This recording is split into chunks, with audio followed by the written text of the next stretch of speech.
नमस्कार दोस्तों। कल की क्लास में हमने पढ़ा था असर्टिव सेंटेंस के नरेशन। आज उन्हीं के अपवाद पढ़ेंगे। एक्सेप्शन क्या होते हैं, एक्सेप्शन में होता है अपवाद होता है। अपवाद क्या क्या है उसको हम आज पढ़ेंगे। सबसे पहला अपवाद है यूनिवर्सल ट्रूथ। इसका मतलब हुआ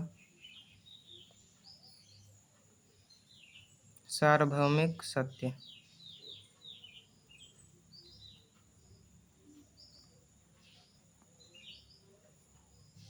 सार्वभौमिक सत्य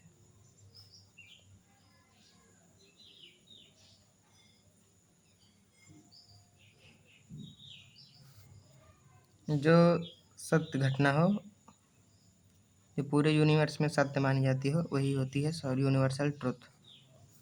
जैसे उदाहरण के लिए द टीचर, इसमें क्या होता है, जो टेंस होता है हमारा रिपोर्टेड स्पीच का, वो नहीं बदलता है। यूनिवर्सल ट्रूथ में द टीचर सेड, इसको हम कैसे लिखेंगे, the teacher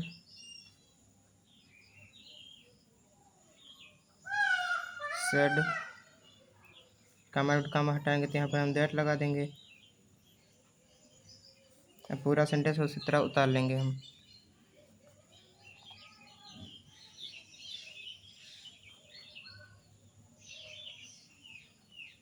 the earth moves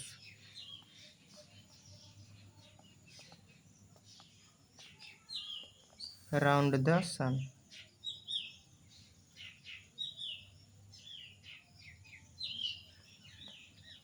video अच्छी लग रही हो तो लाइक करें और चैनल पर नए हैं तो सब्सक्राइब कर लें, ताकि सबसे पहले नोटिफिकेशन आपके पास जाए। अब दूसरा एक्सेप्शन है हमारा हैबिचुअल फैक्ट। आदत संबंधी कोई तथ्य होता जिसकी कोई ऊपर आदत लगी हो, जैसे कुत्ते होते हैं किसी विचित्र आदमी को देखकर, अजनबी आदमी को देखकर भौंकने लगते हैं। जैसे एक एग्जाम्पल, यहाँ पर भी टेंस नहीं बदलता है, हरी का हरी हो जाएगा। सर टू है तो इसका हम टोल्ड कर देंगे। रवि,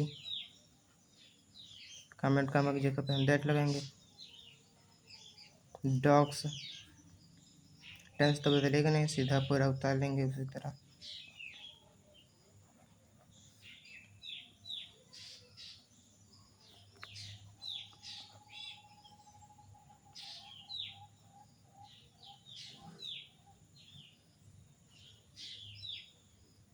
स्ट्रेंजर्स। अब हमारा प्रूवर्ब्स आ जाता है। प्रूवर्ब्स मतलब होता है कहावतें। कोई कहावत होती है तो उसमें भी हमारा टेंस नहीं बदलता है। उदाहरण के लिए ही सेड दैट हो जाएगा। Honesty is the best policy. वैसे आज के ज़माने में से ये सेंटेंस गलत है, लेकिन अब लिख दिए हैं, कोई बात नहीं, इसमें टेंस नहीं बदलेगा। और आगे चलिए देखते हैं हिस्टोरियल फैक्ट। कोई ऐतिहासिक घटना होती है तो उसमें भी हमारा टेंस नहीं बदलता है। ऐतिहासिक घटना जैसे कि हमारा देश आज़ाद हुआ था 1947 में, तो उसका भी टेंस नहीं बदलेगा। और यहाँ पर एक उदाहरण दिया हुआ है, the history teacher said Samudragupta is called the Napoleon of India. जो हम एक इतिहास के टीचर कहते हैं, ने कहा समुद्रगुप्त भारत का इंडिया कहलाता है। इसको हम चलिए बनाते हैं, the history teacher said that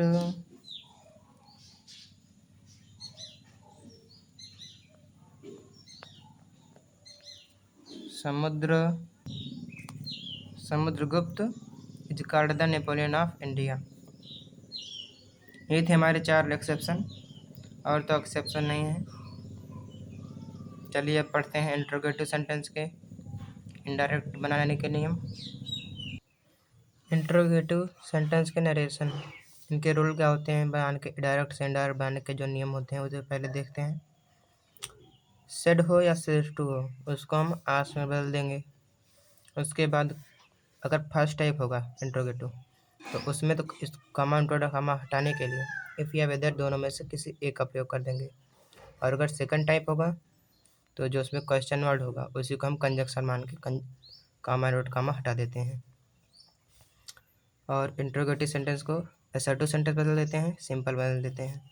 और जो पहले के नियम हैं प्रोनाउन चेंज, टेंस परिवर्तन, ये सब पहले जैसे लागू रहेंगे।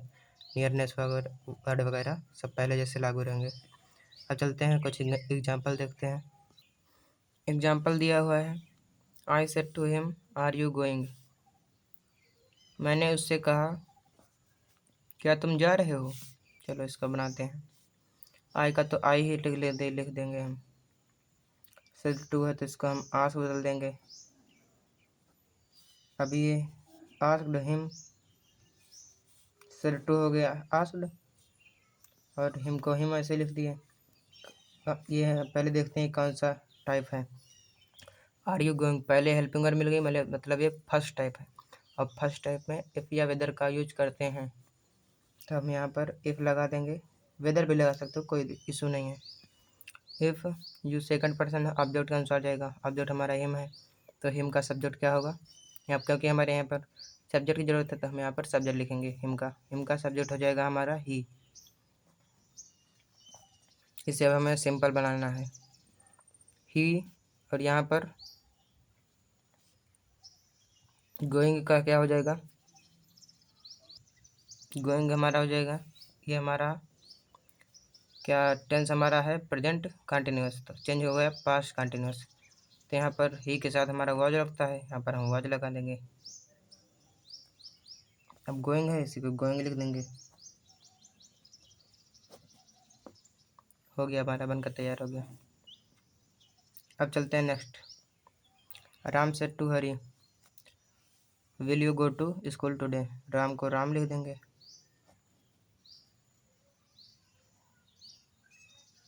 सेड टू को आस्क्ड बदल देंगे। हरी कामा इन्वर्टेड कामा की जगह हम इफ लगाएंगे। अब यू सेकंड पर्सन हमारा है ऑब्जेक्ट के अनुसार। ऑब्जेक्ट हरी को हम एक लड़का है इसीलिए इसके साथ हम ही लगाएंगे। हरी भी लिख सकते हो, कोई इशू नहीं है। अब विल का हमारा चेंज होता है वुड। ये शायद मैंने लिखाया नहीं है, अभी पढ़ा दूंगा, नेक्स्ट वीडियो में पढ़ा दूंगा, अभी लास्ट में भी पढ़ा दूंगा। विल का हो जाएगा वुड, ही वुड। गो का ये हमारा ही वुड गो हो जाएगा टू स्कूल। टुडे का हमारा बदलता है दैट डे। अब चलते हैं next. He says to me where do you live. उसने मुझसे कहा तुम कहाँ रहते हो। ही का हम ही लिख देंगे।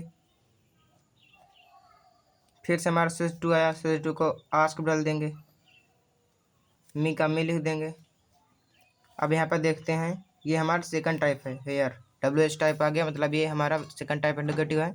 इसी क्वेश्चन वर्ड को हम लिख देंगे यहाँ पर, कंजक्शन के काम कर देंगे वेयर। अब यू हमारा सेकंड पर्सन है, ऑब्जेक्ट हमारा मी है। यू सेकंड पर्सन ऑब्जेक्ट के अनुसार हमारा चेंज होगा। मी का हमारा सब्जेक्ट क्या होगा आई। ये है प्रेजेंट इंडेफिनिट, इसका हम पास्ट में बनाएंगे। आई लिव का, क्योंकि इसमें पास्ट इंडेफिनिट में कोई हेल्पिंग वर्ब लगती नहीं, इसलिए लिव का हम सेकंड फॉर्म, वर्ब की सेकंड फॉर्म लगती है इसलिए सेकंड फॉर्म लगा देंगे आई। फिर हो जाएगा हमारा lived, LIVED। He says to Mohan how much money do you want. इसको चलिए नेक्स्ट पेज पर करते हैं। He says to Mohan how much money do you want. He को हम ही लिख देंगे।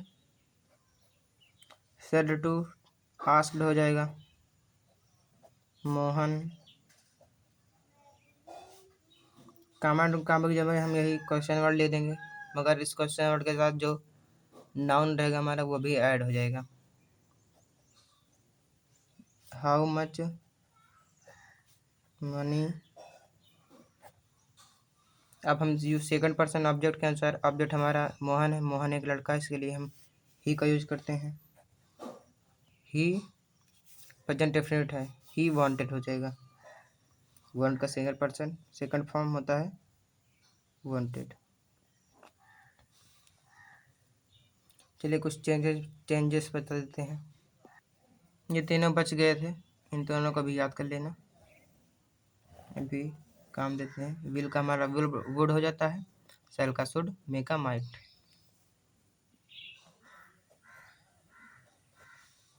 Thanks for watching.